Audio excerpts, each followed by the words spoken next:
Hello दोस्तों, हमारे YouTube channel में आप सभी का स्वागत है। आज की इस वीडियो में हम लोग बात करेंगे निफ्टी 50 इंडेक्स के बारे में कि ये क्या है और इसके अंदर कौन कौन सी कंपनियां आती हैं। ठीक है, तो हो सकता है कि आप सभी को पता होगा इसके बारे में। ठीक है, और अगर नहीं पता है तो इस वीडियो के साथ एंड तक बना, ना पता है तो भी देख लो, हो सके तो कुछ आपको एक्स्ट्रा इन्फॉर्मेशन मिल जाए, कुछ नई जानकारियां मिल जाए। ठीक है, तो चलो आज की इस वीडियो को हम शुरू करते हैं बिना कोई टाइम वेस्ट किए। ठीक है, फर्स्ट ऑफ ऑल आपको मैं बताना चाहूँगा कि कुछ टाइम पहले मैंने आप लोगों को बताया था निफ्टी एंड सेंसेक्स के बारे में कि ये क्या होते हैं, एंड इसके अलावा मैंने आपको बताया था कि इंडेक्स किसे कहा जाता है। तो उन चीज़ों के बारे में ऑलरेडी आपको पता होगा अगर आपने उन वीडियोज़ को देखा है तो। ठीक है, और अगर ऐसे भी पता है तो भी अच्छी बात है। तो इंडेक्स का मतलब सिंपल सा होता है एक लिस्ट, लिस्ट को हम इंडेक्स कहते हैं। ठीक है, तो निफ्टी 50 इंडेक्स की यहाँ पर बात हो रही है, तो यहाँ पर वो कंपनीज हैं। ठीक है, निफ्टी 50 के अंदर वो कंपनीज की लिस्ट होते हैं जो कि इंडिया के टॉप कंपनीज होते हैं। ठीक है, टॉप कितने कंपनीज? 50, जो कि इंडिया की इकोनॉमी को रिप्रेजेंट करते हैं। ठीक है, इंडिया की इकोनॉमी यही कंपनीज के ऊपर पूरी की पूरी डिपेंड करती है। ठीक है, और ये कंपनीज अगर क्रैश होती है तो आपको देखने को मिलेगा कि इंडियन इकोनॉमी में भी गिरावट देखने को मिलेगी। ठीक है, तो इंडियन इकोनॉमी को ये टॉप 50 कंपनीज रिप्रेजेंट करती हैं, जिनमें काफ़ी सारे सेक्टर्स होते हैं।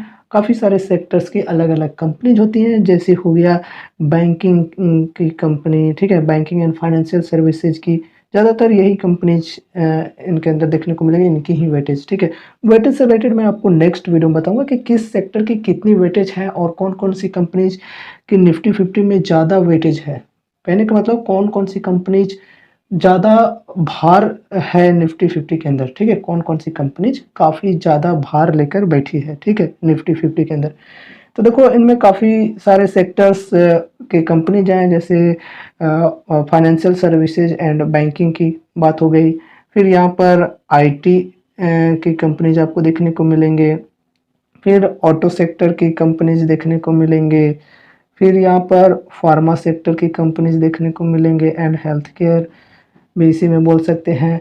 फिर ऑयल्स एंड रिफाइनरीज जो होते हैं उनके कंपनीज देखने को मिलेंगे। ऑयल गैस जो भी है वो सभी इसी के अंदर इंक्लूड करके चल सकते हो। ठीक है, फिर यहाँ पर इसके अंदर आपको केमिकल्स के भी कंपनीज देखने को मिलेंगे, और भी बहुत सारे हैं। सबको एक एक करके तो बोलना पॉसिबल नहीं है, भूल जाते हैं। ठीक है, तो बहुत सारी सेक्टर्स हैं, अप्रोक्स 12-13 सेक्टर्स की कंपनीज हैं जो कि निफ्टी 50 के अंदर हैं, और वो सभी सेक्टर्स की बड़ी बड़ी कंपनीज हैं। जैसे बैंक में देख लें तो एचडीएफसी बैंक वगैरह है, कोटक महिंद्रा बैंक वगैरह है, और फिर आईटी में टीसीएस, इन्फोसिस, यही सब कंपनीज हो गए हैं। ऑटो में टाटा मोटर्स, यही सब हो गए। फिर सन फार्मा, यहाँ पर फार्मा के अंदर ऑयल्स में रिलायंस वगैरह हो गए। फिर केमिकल्स में और भी जो बड़े बड़े यूपीएल कंपनी है, फिर और भी केमिकल वाली कंपनी जाते हैं। ठीक है, तो निफ्टी 50 का मतलब आपको सीधा सिंपल ये समझना है कि जो भी इंडिया के टॉप 50 कंपनीज हैं वो निफ्टी 50 वाली इंडेक्स यानी निफ्टी 50 की लिस्ट में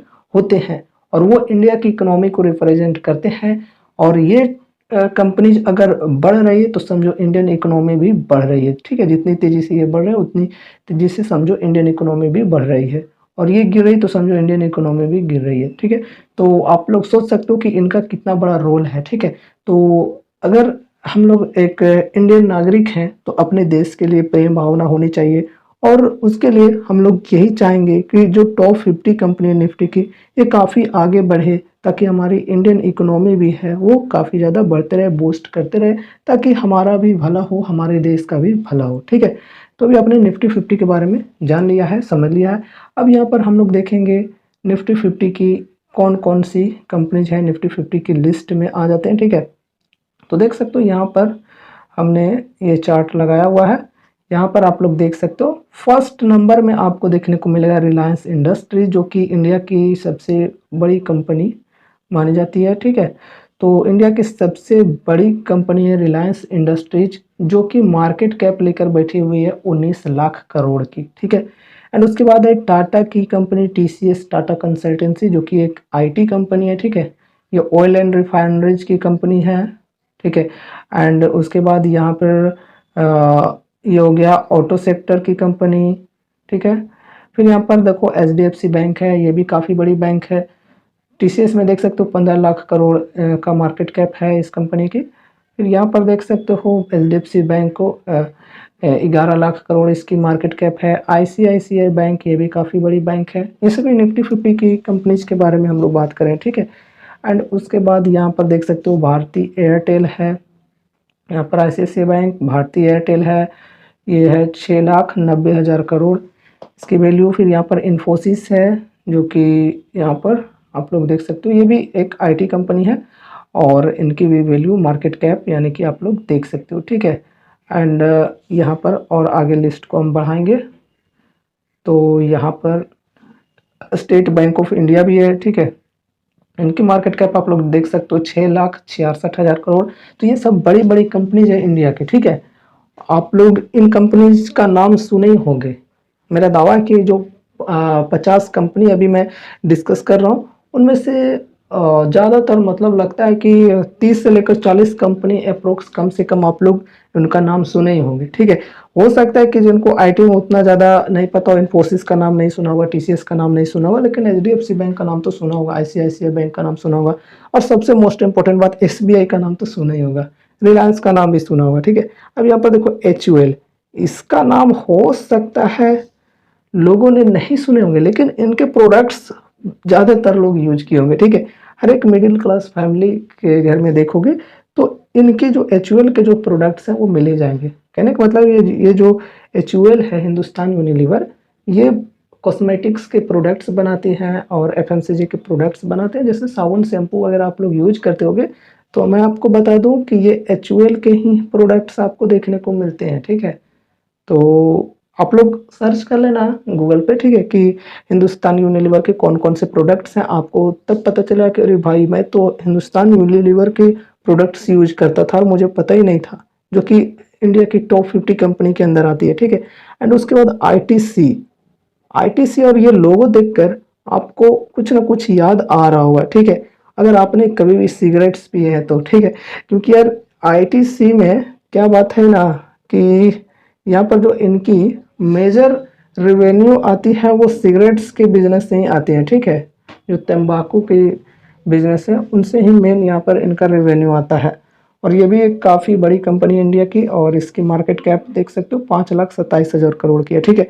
फिर यहाँ पर है L&T, इसके बारे में भी हो सकता है आप लोगों को पता होगा। ये भी एक इंफ्रास्ट्रक्चर वाली कंपनी है और ये भी काफ़ी बड़ी कंपनी है, 4,86,000 करोड़ की मार्केट कैप है। फिर यहाँ पर है HCL टेक्नोलॉजीज, ये एक IT कंपनी है, इसका मार्केट कैप है 4,42,000 करोड़। नेक्स्ट यहाँ पर बढ़ते हैं बजाज फाइनेंस, इसका नाम भी शायद आप लोगों ने सुना ही होगा, ठीक है। और आपने शायद इनसे कभी कोई सर्विसेज भी लिए होंगे बजाज फाइनेंस से, कुछ भी स्मार्टफोन या फिर कोई भी डिवाइसेज वगैरह फाइनेंस करवाने के लिए, कुछ भी चीज़ों को फाइनेंस करवाने के लिए शायद आपने कभी इसका यूज़ किया होगा या फिर हो सके तो आपने यहाँ पर कभी काम भी किया होगा, ठीक है। अप्रोक्स 4 लाख करोड़ का मार्केट कैप है।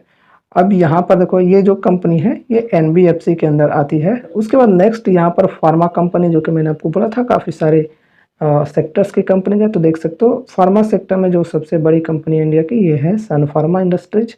और मैं आपको एक चीज़ बता देना चाहूँगा कि यहाँ पर आपको वही सब कंपनीज देखने को मिल जाएंगे जो कि अपने अपने सेक्टर में लीडर होंगे, सबसे बड़ी कंपनीज होंगी, वो वही आपको देखने को मिलेंगे निफ्टी 50 के अंदर, ठीक है। एक चीज़ और मैं ऐड कर दिया हूँ, तो बजाज फाइनेंस को देखो NBFC के अंदर लीडर कंपनी है, वो आपको देखने को मिल रही है। सन फार्मा जो है वो फार्मा सेक्टर के अंदर सबसे बड़ी, सबसे लीडर कंपनी है, वो देखने को मिल रही है। 3,73,000 करोड़ का मार्केट कैप लेकर बैठा हुआ है, ठीक है। अब यहाँ पर देखो मोटर्स, टाटा मोटर्स में देखोगे तो ये भी एक लीडर कंपनी है।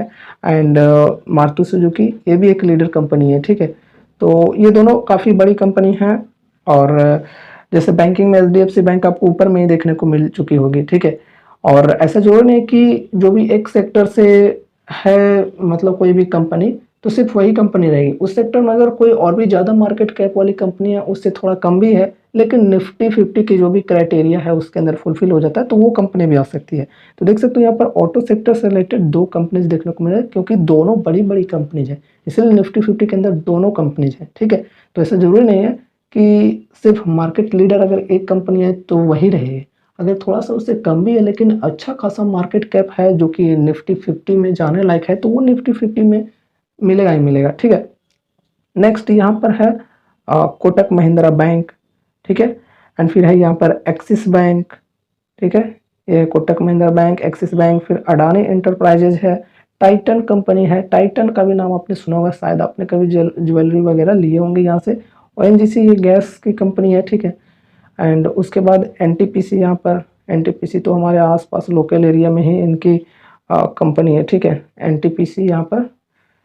एंड उसके बाद अल्ट्राटेक सीमेंट, इसका भी नाम आपने सुना होगा। एशियन पेंट्स, इसके बारे में कौन नहीं जानता होगा यार, मुझे लगता है कि 90% लोग जानते होंगे। यहाँ पर ये विप्रो आईटी कंपनी है। फिर अडानी पोर्ट्स है यहाँ पर। फिर कोल इंडिया जो कि कोल माइनिंग का काम करती है, और ये एक गवर्नमेंट की कंपनी है, ठीक है। फिर यहाँ पर बजाज फिनजर्व है, ये भी एक एनबीएफसी कंपनी है। फिर यहाँ पर नेस्ले इंडिया है, और इनके चॉकलेट्स जो किटकैट वगैरह होते हैं वो आपने कभी ना कभी खाए होंगे ज़रूर से। या फिर कुछ बेबी के जो प्रोडक्ट्स होते हैं, मिल्क वगैरह, या फिर और भी कुछ अलग अलग चीज़ें वो आपने यूज किए होंगे नेस्ले के, ठीक है। फिर यहाँ पर है पावर ग्रिड कॉरपोरेशन। फिर यहाँ पर है बजाज ऑटो, बजाज की गाड़ी आपने यूज किए होंगे, ठीक है। पल्सर वगैरह जो भी है, पल्सर प्लेटिना, सभी यहाँ पर बजाज ऑटो की कंपनी है। और बजाज ऑटो भी यहाँ पर निफ्टी 50 के अंदर लिस्टेड आपको मिल रहा है। फिर यहाँ पर महिंद्रा एंड महिंद्रा, आपको ये पता होगा ही, आपने ज़रूर से देखा होगा, आपको पता ही होगा, जो आप थार पर घूमते हो उसी की कंपनी है महिंद्रा, ठीक है। यहाँ पर लिस्टेड है निफ्टी 50 के अंदर। फिर यहाँ पर है JSW स्टील, यहाँ पर टाटा का भी स्टील है। फिर LTI माइंट्री भी है। फिर SBI लाइफ इंश्योरेंस भी यहाँ पर है, ठीक है। तो अभी यहाँ पर 50 कंपनी कवर नहीं हुए हैं, यहाँ पर कुछ और कंपनीज बाकी रह गए हैं, उन्हें भी हम लोग डिस्कस कर लेते हैं, ठीक है। अब यहाँ पर देखो ग्रासिम इंडस्ट्रीज, ये नई नई आई है, ठीक है। पहले लिस्ट नहीं थी, ये हाल फिलहाल लिस्ट हुई है। लेकिन ऐसा नहीं है कि कंपनी नई नई स्टार्ट हुई है तो कंपनी पुरानी होती है, लेकिन स्टॉक मार्केट में लिस्ट अगर बिना किए काम चल रहा है उनका तो चलते रहते हैं, ठीक है। एंड देख सकते हो ग्रासिम इंडस्ट्री जो कि आदित्य बिरला की ही कंपनी है, ठीक है। एंड उसके बाद यहाँ पर HDFC लाइफ इंश्योरेंस है। फिर यहाँ पर BPCL है जो कि पेट्रोल वगैरह की कंपनी है, जो कि गवर्नमेंट कंपनी है, ठीक है। भारत पेट्रोलियम के नाम से जाना जाता है। एंड उसके बाद यहाँ पर ये मेडिकल वाली कंपनी, सॉरी ये फार्मा की जो कंपनी हम बोलते हैं, जिसमें दवाइयाँ बनती हैं, दवाइयाँ ये बनाती हैं, सिप्ला, ठीक है। सिप्ला का भी नाम शायद आपने सुना होगा। एंड मेडिकल लाइन से हो गए तो आपको ये जरूर से पता होगा, ठीक है। एंड उसके बाद यहाँ पर ब्रिटानिया इंडस्ट्रीज, ब्रिटानिया के बारे में कौन नहीं जानता होगा यार, आपको पता होगा ही, ठीक है, जो बिस्किट्स वगैरह बनाते हैं। एंड उसके बाद है इंडसइंड बैंक, ये भी आप लोगों ने नाम सुना होगा। हिंडाल्को इंडस्ट्रीज, इसका नाम हो सकता है कि कम लोग ही जानते होंगे, ठीक है, क्योंकि ये जो कंपनीज हैं जिनके प्रोडक्ट्स ज़्यादातर मार्केट में देखने को मिलते हैं या फिर उनके सर्विसेज देखने को मिलते हैं, तो उन लोगों को ज़्यादातर पता होता है, ठीक है। और ये चूँकि टॉप 50 कंपनीज हैं जो कि पूरे इंडिया में फैले हुए हैं, तो लोगों को ज़्यादा इनके बारे में पता होता है।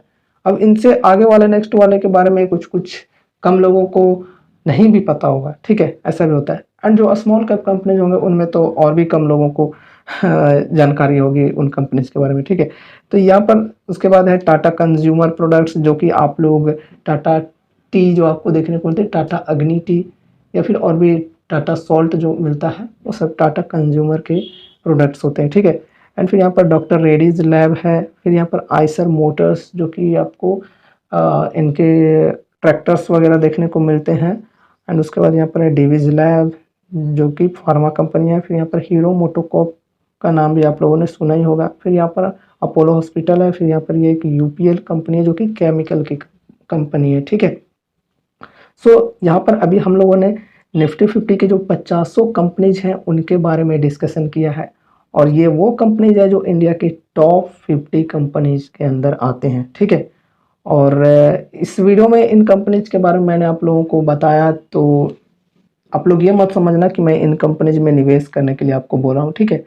वैसे यहाँ पर बोला जाए तो निफ्टी 50 में इन्वेस्टमेंट एक सेफ चॉइस होता है, ठीक है। जो कि पर्सनली मैं अपनी बताऊं तो मैं भी इन्वेस्ट करना चाहता हूं, लेकिन हाँ, मैं इनकी इंडेक्स में डायरेक्ट इन्वेस्ट करता हूं, ठीक है। मैं सीधे इंडेक्स फंड ले लेता हूं जिनमें ये सारे कंपनीज कैप्चर हो जाते हैं। ठीक है, ये सारे कंपनीज कैप्चर हो जाते हैं, सभी में थोड़े थोड़े करके अमाउंट्स मेरे लग जाते हैं। और इंडेक्स जिस प्रकार से निफ्टी 50 आगे बढ़ेगा उस प्रकार से मुझे भी बेनिफिट्स मिलेंगे। ठीक है, तो यहाँ पर 50 कंपनी जो थे उन सभी के बारे में हम लोगों ने डिस्कशन किया है। ठीक है, और आप लोगों को अब पता होगा ही कि यार कौन कौन सी कंपनीज है और उनका नाम भी आप लोगों ने सुना होगा। ठीक है, तो मुझे उम्मीद है कि अब आप लोग निफ्टी 50 के बारे में अच्छी तरह से जान चुके होंगे, समझ चुके हुए कि निफ्टी 50 का कितना बड़ा रोल है और इनके अंदर जो कंपनीज है उनका कितना बड़ा रोल है। ठीक है, एंड कौन कौन सी कंपनीज हैं, इन सब चीज़ों के बारे में आप लोगों को अब पता चल चुका होगा। तो मुझे उम्मीद है कि ये वीडियो के माध्यम से आपको कुछ यूजफुल इन्फॉर्मेशन मिली होगी। और अगर अभी भी आपके मन में कुछ भी क्वेश्चंस हैं, कुछ भी डाउट्स हैं, तो आप हमसे कमेंट के माध्यम से पूछ सकते हो। ठीक है, तो मिलते हैं अगले नए वीडियोज़ के साथ, तब तक के लिए good bye and take care. Thank you.